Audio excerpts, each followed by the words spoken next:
ಅವಮಾನ ಆದ ಜಾಗದಲ್ಲಿಯೇ ಸನ್ಮಾನವಾಗುವಂತೆ ಆಗಬೇಕು.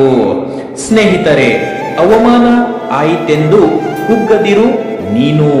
ಎದುರಿಸು ಧೈರ್ಯದಿಂದ ಆದ ಅವಮಾನವನ್ನು.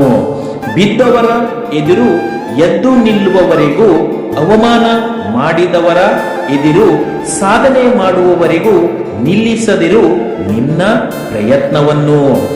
ಜೀವನದಲ್ಲಿ ಒಮ್ಮೆಯಾದರೂ ಅವಮಾನ ಆಗಲೇಬೇಕು.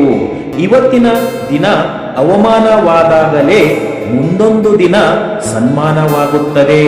ಅವಮಾನವನ್ನು ಒಂದು ಬಹುಮಾನವೆಂದು ತಿಳಿದು ಅವಮಾನ ಮಾಡಿದವರ ಮಧ್ಯೆಯೇ ಬೆಳೆದು ನಿಲ್ಲು. ಸಾಧನೆಗಿಂತ ಸೂಕ್ತವಾದ ಸೇಡಿಲ್ಲ. ಅವಮಾನವಾದ ಜಾಗದಲ್ಲಿಯೇ ಸನ್ಮಾನಗಳು ನಿನಗೆ ಸಿಗುವಂತೆ ಸಾಧನೆ ಮಾಡು. ಸೋಲೆ ಗೆಲುವಿನ ಮೊದಲ ಮೆಟ್ಟಿಲು. ಅದು ಮೆಟ್ಟಿ ನಿಂತಾಗಲೇ ಜಯದ ಸವಿಯು ಸಿಗುವುದು ನೋಡು. ಸೋಲು ಎದುರಿಸುವ ಧೈರ್ಯ ನಿನ್ನಲ್ಲಿಲ್ಲ ಎಂದಾದರೆ ಗೆಲುವನ್ನು ಕೂಡ ನಿರೀಕ್ಷಿಸಬೇಡ. ಸೋಲು ಒಪ್ಪಿಕೊಂಡು ಮುಂದೆ ಇಡು ಹೆಜ್ಜೆ ಗೆಲುವಿನೆಡೆಗೆ. ಖಂಡಿತ ಜಯ ನಿನ್ನದಾಗುತ್ತದೆ. कोशिश करने वाले की कभी हार नहीं होती है मेरे दोस्तों.